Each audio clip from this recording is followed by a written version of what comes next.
Nicolas Dubois avait pour habitude de ne rentrer dans sa grande maison de campagne en Provence que tard dans la soirée, généralement bien après 22 heures, lorsque le silence avait déjà enveloppé le domaine et que tous les occupants dormaient à point fermé. Ce mardi-là, cependant, un événement imprévu avait bousculé sa routine immuable.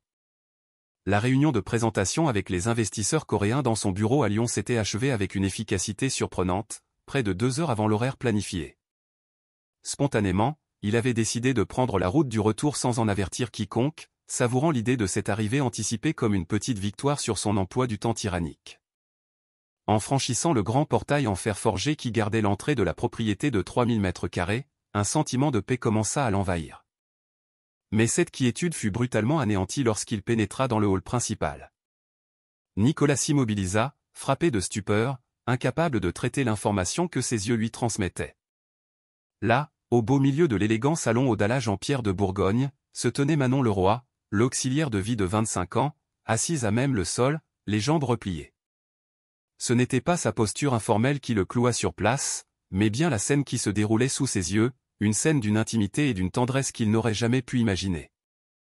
Sa fille, Chloé, âgée de seulement 5 ans, était confortablement installée dans son fauteuil roulant violet aux éclats argentés. Elle tenait un cahier d'exercice sur ses genoux et écrivait avec une concentration si intense que le monde autour d'elle semblait avoir disparu. Ses petites mains, habituellement si peu coopératives, se déplaçaient avec une lenteur calculée mais une détermination farouche, traçant des lettres qui, il y a peu, relevaient de l'impossible. « J'ai presque fini le mot au papillon, Manou », déclara Chloé, sa petite voix empreinte de l'effort qu'elle déployait pour garder son crayon stable. « C'est merveilleux, ma princesse, ton écriture est de plus en plus belle chaque jour, » répondit Manon, sa voix un mélange de douceur et de fierté que Nicolas ne lui avait jamais entendu. « Je peux écrire un autre mot après » demanda Chloé, déjà avide de poursuivre. « Bien sûr, mais d'abord, exerçons-nous avec nos chiffres magiques, tu veux bien ?» Nicolas demeura parfaitement immobile, un spectateur invisible dans l'embrasure de la porte, le cœur battant à tout rompre. Il y avait dans cette interaction, dans cette connexion palpable entre la jeune femme et sa fille, quelque chose qui le bouleversait au plus profond de son être. Chloé rayonnait, son visage illuminé d'une joie pure qu'il ne voyait que trop rarement à la maison. Sa fille était née avec une infirmité motrice cérébrale modérée, une condition qui affectait principalement sa coordination motrice fine et, par conséquent, ses capacités d'écriture. « D'accord, Manou. Quel chiffre on va faire aujourd'hui » demanda Chloé, fermant précautionneusement son cahier. « Voyons voir, mon cœur, tu te souviens de la séquence que nous avons apprise la semaine dernière » Manon sortit de la poche de son tablier bleu marine une série de cartes plastifiées et brillantes. « Oui, 2, 4, 6, commença Chloé, touchant chaque carte avec son petit doigt. Ce fut à cet instant précis, en relevant la tête, que Chloé aperçut son père, figé comme une statue dans l'encadrement de la porte.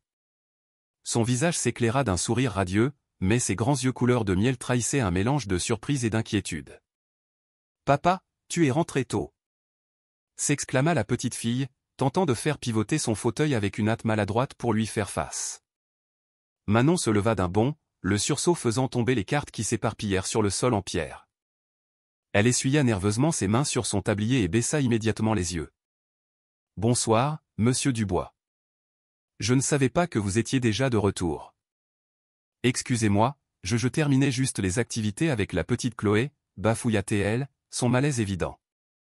Nicolas luttait pour assimiler ce qu'il venait de voir. Son regard alla de sa fille, qui tenait toujours fièrement son crayon, à Manon, qui semblait vouloir se fondre dans le décor pour disparaître. « Chloé, qu'est-ce que tu fais » demanda Nicolas, s'efforçant de garder une voix calme et neutre. « Je m'entraîne à écrire avec Manou, papa. »« Regarde !» Chloé brandit son cahier avec une fierté non dissimulée. « Aujourd'hui, j'ai écrit 5 mots entiers toute seule.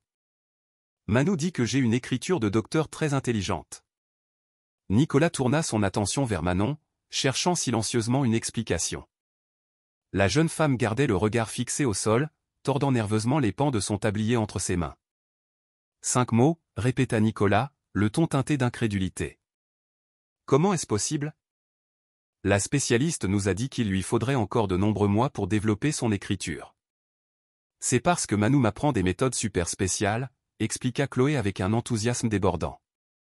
Elle dit que mes mains sont comme de petits artistes qui doivent s'entraîner tous les jours, et on joue aussi avec des chiffres qui dansent dans ma tête. Manon releva enfin le visage, ses yeux sombres remplis de crainte. Monsieur Dubois, je ne faisais que jouer avec Chloé. Je ne voulais rien faire de mal. Si vous préférez, je peux arrêter de « Non, Manou ». L'interrompit Chloé, déplaçant vivement son fauteuil pour s'interposer entre les deux adultes. Papa, Manou est la meilleure. Elle m'aide à me sentir forte quand je me sens maladroite. Nicolas sentit sa poitrine se serrer. Quand avait-il vu sa fille aussi vivante, aussi passionnée pour la dernière fois? Quand avait-il eu une conversation avec elle de plus de 5 minutes consécutives? Chloé, monte dans ta chambre. J'ai besoin de parler avec Manon, dit Nicolas, essayant de paraître ferme mais bienveillant. Mais pourquoi, papa? Manou a fait quelque chose de mal? Monte dans ta chambre, s'il te plaît.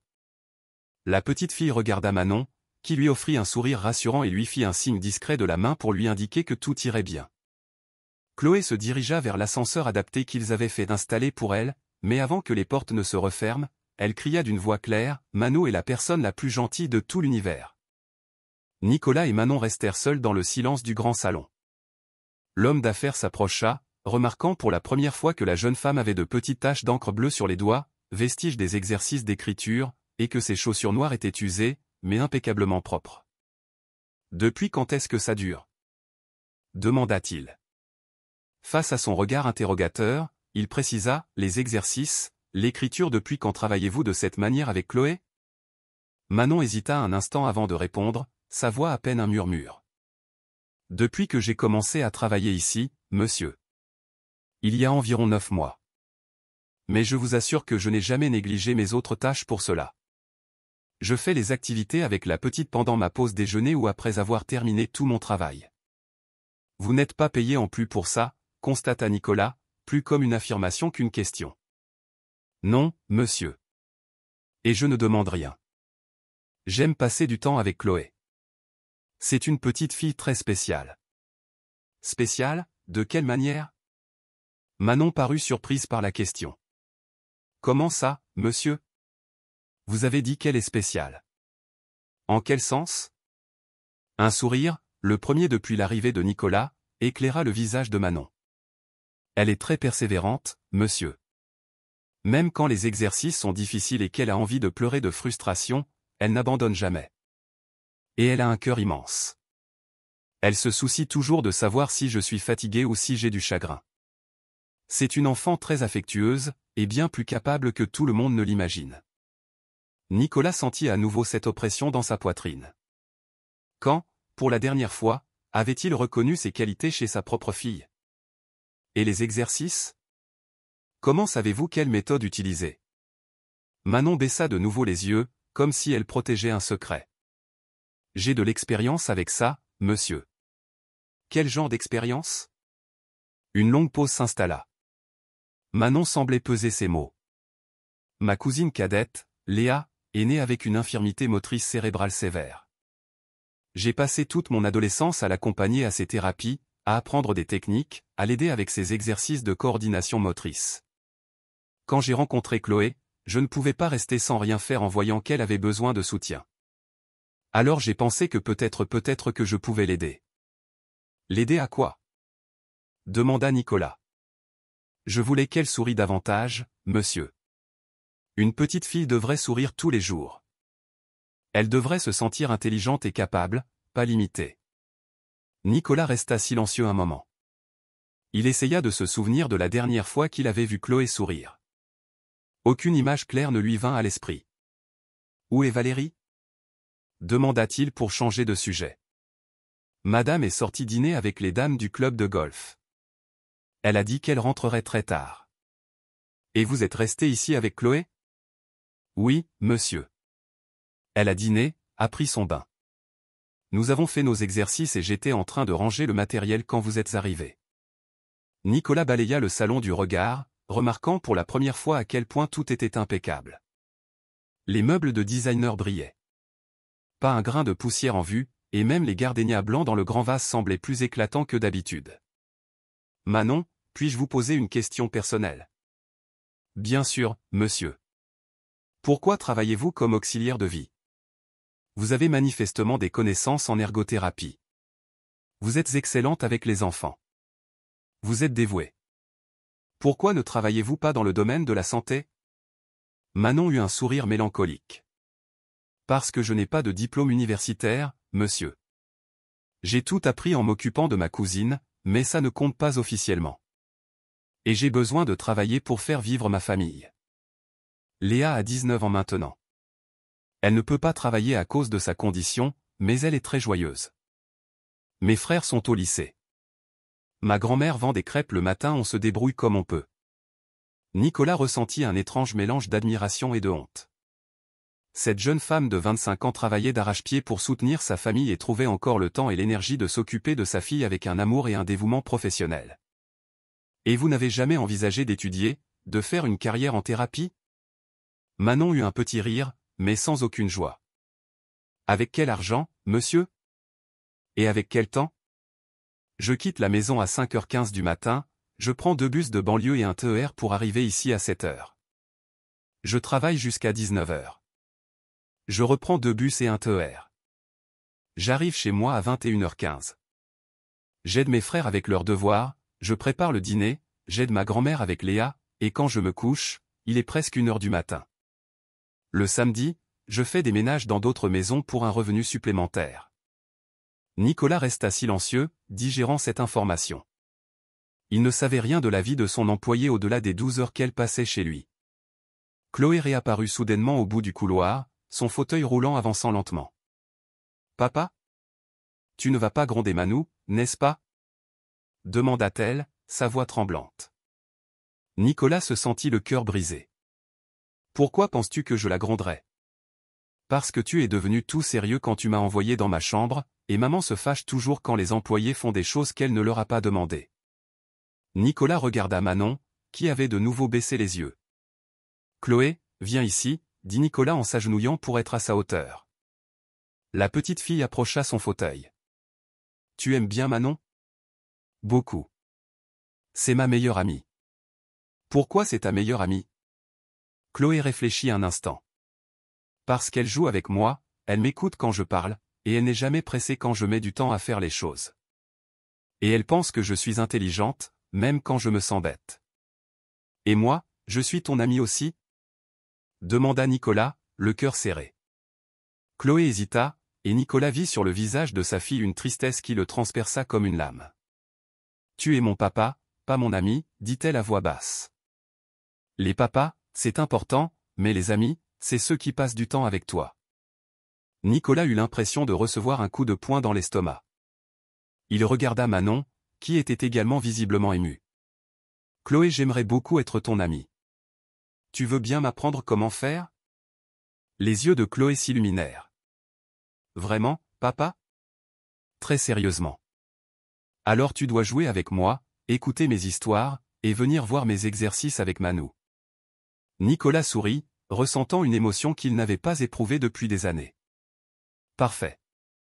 Demain matin, je veux assister à ces exercices. »« Pour de vrai? » Chloé applaudit de joie. « Manou, tu as entendu? Papa va voir nos activités. » Manon sourit, mais Nicolas perçut une pointe d'inquiétude dans son regard.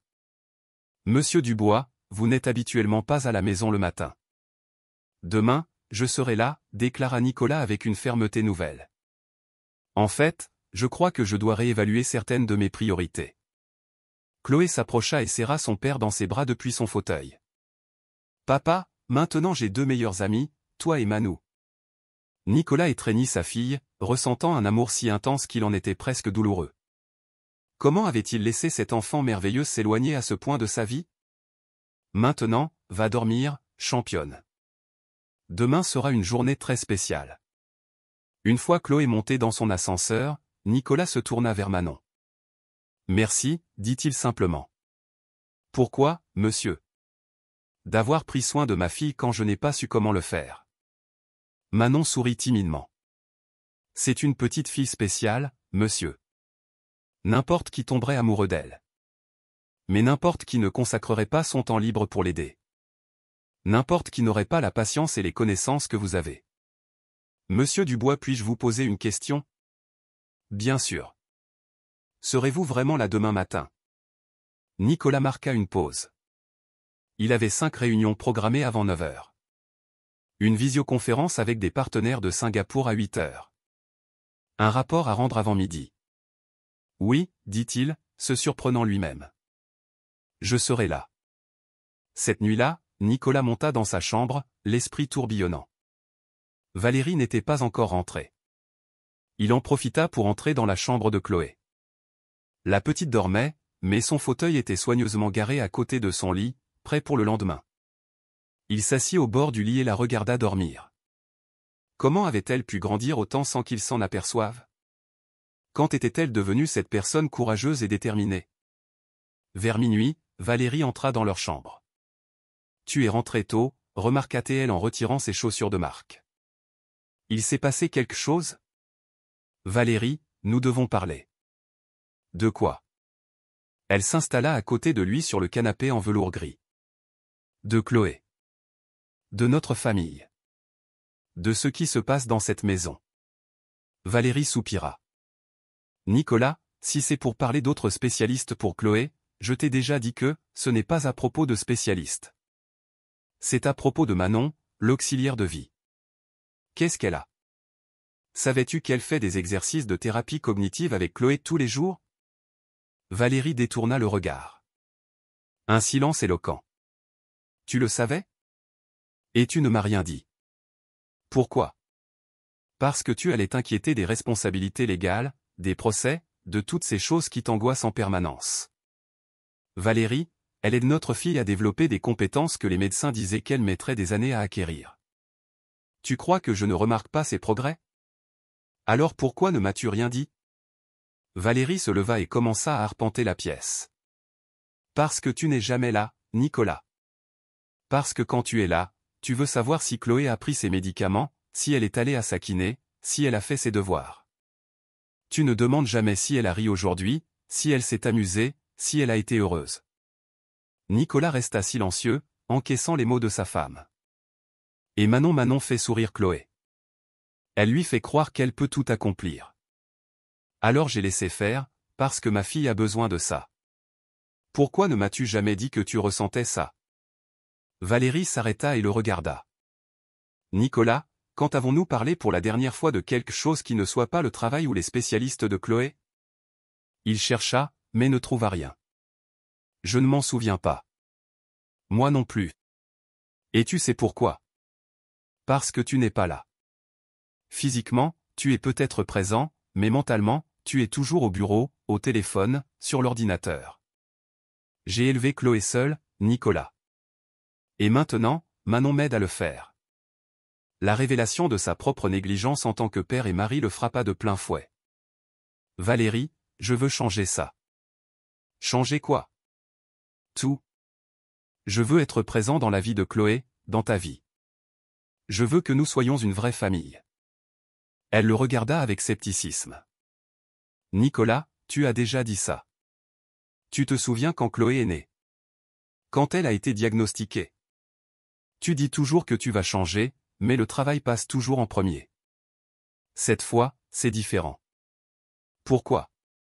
Parce qu'aujourd'hui, j'ai vu ma fille pour la première fois. Je l'ai vraiment vue. Et j'ai réalisé que si je ne fais rien maintenant, je vais perdre les années les plus importantes de sa vie. Valérie soupira. Nicolas, je veux te croire. Mais j'ai besoin d'actes, pas de paroles. Alors demain matin, viens voir. Je vais assister aux exercices que Manon fait avec Chloé. Tu as annulé tes réunions? Je les ai annulées. Valérie ouvrit de grands yeux, stupéfaite. En 16 ans de mariage, elle n'avait jamais vu Nicolas annuler des réunions pour des raisons familiales. Peut-être que c'est vraiment différent cette fois, murmura-t-elle. Ça va être différent. Je te le promets.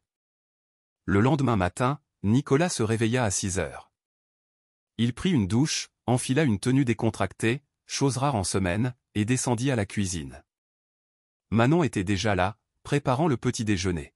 « Bonjour, Manon, dit-il, la surprenant. « Bonjour, monsieur Dubois.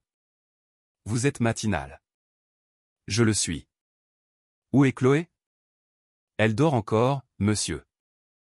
D'habitude, elle se réveille vers 7h30. Et vous faites les exercices à quelle heure? À 8h, monsieur. Après son petit déjeuner. Nicolas regarda l'horloge. 6h45. Je peux aider? Manon parut interloquée. Pardon, monsieur? Puis-je aider à préparer le petit déjeuner? Oh bien sûr, monsieur. Chloé adore les crêpes le mardi. Les crêpes. Je ne savais pas. Manon sourit.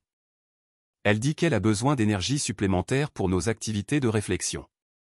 Nicolas observa Manon préparer la pâte à crêpes, notant le soin qu'elle mettait dans chaque geste.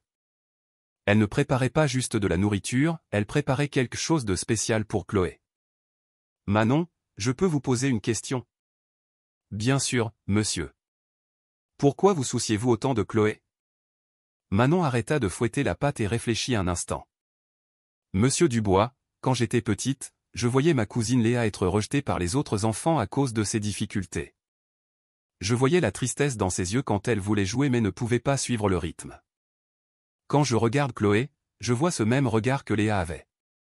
Aujourd'hui, Léa étudie le graphisme en ligne, elle aide aux tâches ménagères dans la mesure de ses moyens, et c'est l'une des personnes les plus heureuses que je connaisse. Elle a toujours des limites, mais elle ne laisse jamais cela l'empêcher de vivre. Et vous voulez la même chose pour Chloé? Je veux qu'elle soit heureuse, monsieur Dubois. Je veux qu'elle croie qu'elle peut tout accomplir. Parce qu'avec la famille privilégiée qu'elle a, avec tout l'amour et le soutien que vous pouvez lui apporter, elle peut aller bien plus loin que ma cousine n'a jamais pu en rêver. Nicolas ressentit à nouveau ce mélange d'admiration et de honte. Manon avait raison. Chloé avait tous les avantages du monde, mais elle était triste et seule parce qu'il lui manquait le plus important, l'attention et l'amour de ses parents. À ce moment, Chloé apparut dans la cuisine, encore en pyjama dans son fauteuil roulant. « Papa !» cria-t-elle, surprise. « Tu n'es pas parti travailler. »« Bonjour, championne. Aujourd'hui, je reste pour voir tes exercices, tu te souviens ?» Chloé sourit jusqu'aux oreilles. « C'est vrai. Tu vas voir comme je suis intelligente. D'abord, on prend le petit déjeuner.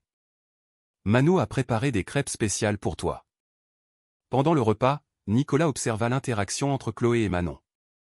Elles discutaient comme de vieilles amies, riant de blagues que seules comprenaient, planifiant les activités de la journée. Chloé était radieuse, parlant sans cesse de tout ce qu'elle voulait montrer à son père. Après le petit déjeuner, ils allèrent tous dans le jardin. Manon étendit une grande couverture sur l'herbe. Chloé passa de son fauteuil à la couverture avec l'aide de Manon et commença des exercices de respiration et de concentration qui surprirent Nicolas par leur précision. « Excellent, Chloé. Maintenant, travaillons la coordination motrice fine, » dit Manon.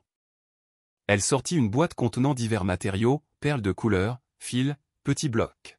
« Tu te souviens du modèle d'hier? » Oui, je dois faire une séquence bleue, rouge, jaune, et la répéter 3 fois. Chloé prit les perles avec soin et commença à les enfiler. Ses petites mains tremblaient légèrement, mais elle réussit le modèle sans erreur. Parfait. Célébra Manon. Nicolas était stupéfait. Ils continuèrent ainsi pendant près d'1 heure. Manon guidait Chloé à travers différentes activités, toutes plus ingénieuses les unes que les autres. La patience de la jeune femme semblait infinie. À la fin de la séance, Chloé était fatiguée mais visiblement heureuse. « Papa, tu seras là demain aussi ?» Nicolas regarda Manon, puis sa fille. « Je serai là. En fait, je pensais et si je restais tous les matins pour voir tes exercices ?» Chloé serra son père si fort qu'elle faillit le faire tomber. « Vraiment? Tous les jours? » « Tous les jours. » Cet après-midi-là, Ricardo appela Manon dans son bureau. « Manon, je veux vous faire une proposition. » « Quel genre de proposition, monsieur ? » « Je veux que vous deveniez l'accompagnante thérapeutique officielle de Chloé. » Manon écarquilla les yeux. « Monsieur, vous avez les connaissances. Vous avez une connexion spéciale avec ma fille. J'aimerais formaliser cela. Mais, monsieur, je n'ai pas de diplôme. Ça, on peut le régler. Aimeriez-vous faire des études pour devenir ergothérapeute ? » Manon resta silencieuse, le choc se lisant sur son visage. Monsieur Dubois, ce serait un rêve. Mais je n'ai pas les moyens, et si je payais vos études? Demanda Nicolas doucement. Vous vous paieriez mes études? Je paierais la formation, les livres, le transport. Et vous continueriez à recevoir votre salaire, que j'augmenterais d'ailleurs, puisque vos responsabilités seraient plus grandes. Manon se mit à pleurer, des larmes silencieuses roulant sur ses joues. Monsieur Dubois, je ne sais pas quoi dire. Dites oui. Chloé a besoin de vous, et vous méritez d'avoir la chance d'étudier ce que vous aimez. Et le travail de la maison? Nous engagerons quelqu'un d'autre. Votre seule priorité sera Chloé. Manon ne pouvait s'arrêter de pleurer. Pourquoi faites-vous cela, monsieur? Parce que la nuit dernière, j'ai réalisé que j'avais failli perdre la chance de connaître ma propre fille. Et ce matin, j'ai vu que vous lui donniez quelque chose que je n'ai pas su lui donner. De l'espoir et de la confiance. Je veux que vous continuiez à le faire, mais de manière officielle et reconnue. Essuyant ses larmes, Manon regarda Nicolas avec détermination. Alors j'accepte, monsieur Dubois. Je vais étudier très dur et je ferai le meilleur travail possible avec Chloé. Je sais que vous le ferez. Dans les jours qui suivirent, la routine de la maison changea radicalement. Nicolas commença à être un père présent. Chloé s'épanouit sous cette nouvelle attention. Une semaine, elle écrivit une lettre complète à son père. Les larmes aux yeux, Nicolas la serra dans ses bras. Ce soir-là, Valérie lui avoua qu'elle avait envisagé de le quitter. Maintenant, je vois un homme différent, dit-elle. Mais la paix fut de courte durée. Une amie de Valérie, Isabelle Garnier, fit des remarques désobligeantes à Manon devant Chloé. Furieux, Nicolas mit les choses au clair avec Valérie, un tel manque de respect était intolérable dans leur maison. Quelques jours plus tard, Nicolas reçut un appel de Stéphane Martin, un concurrent. Informé par Isabelle, il voulait débaucher Manon en lui offrant le triple de son salaire. Nicolas refusa sèchement, mais l'inquiétude le gagna. Effectivement, Manon vint lui parler de l'offre, le cœur lourd. Nicolas, au lieu de la retenir, lui fit une contre-proposition, il égalerait le salaire et étendrait l'assurance maladie à toute sa famille. Vous avez sauvé mon mariage et ma fille, Manon. Ça n'a pas de prix. Elle accepta, émue aux larmes. Le point culminant fut la fête de fin d'année de l'école maternelle de Chloé. Devant tous les parents, elle lut une histoire qu'elle avait écrite, puis appela Manon sur scène, la remerciant d'avoir cru en elle. Nicolas, ému, prit le micro, « Mon fils a raison. Manon fait partie de notre famille. Elle a sauvé ma fille, mon mariage, et m'a appris ce qui compte vraiment. » L'ovation fut immense. Inspiré, Nicolas eut une nouvelle idée. Il proposa à Manon de financer un centre de thérapie pour enfants, les Nouveaux Horizons, dont elle serait la directrice une fois diplômée. 2 ans plus tard, le centre ouvrait ses portes. Manon, diplômée avec mention, en était la directrice. Chloé, 7 ans, était son ambassadrice. Un jour, Stéphane Martin appela Nicolas. Son propre petit-fils était suivi au centre et faisait des progrès spectaculaires. Il s'excusa d'avoir voulu débaucher Manon, reconnaissant que Nicolas avait vu son potentiel bien avant tout le monde. Ce soir-là, dans le jardin où tout avait commencé, Nicolas et Chloé se remémorèrent ce fameux jour. « Papa, dit Chloé, ce jour-là a changé ma vie. C'était la première fois que tu me regardais comme si j'étais spécial d'une bonne manière, pas d'une manière triste. » Nicolas sentit les larmes lui monter aux yeux. « Tu as toujours été spécial d'une bonne manière. C'est moi qui ai mis du temps à le voir. » Manon les rejoignit, revenant du centre. Elle raconta qu'un petit garçon avait écrit son nom pour la première fois et avait dit vouloir être « fort comme Chloé Vasquez ». Émus, ils se prirent dans les bras. « Quand j'ai commencé ici, je voulais juste subvenir aux besoins de ma famille, dit Manon. Je n'aurais jamais imaginé que je gagnerais bien plus, une deuxième famille, un but dans la vie. Vous savez, dit Ricardo, regardant sa femme, sa fille et la jeune femme qui avait tout changé, je pensais lui offrir une opportunité, mais en réalité, c'est elle qui nous a donné la plus grande opportunité de notre vie, celle de devenir meilleure.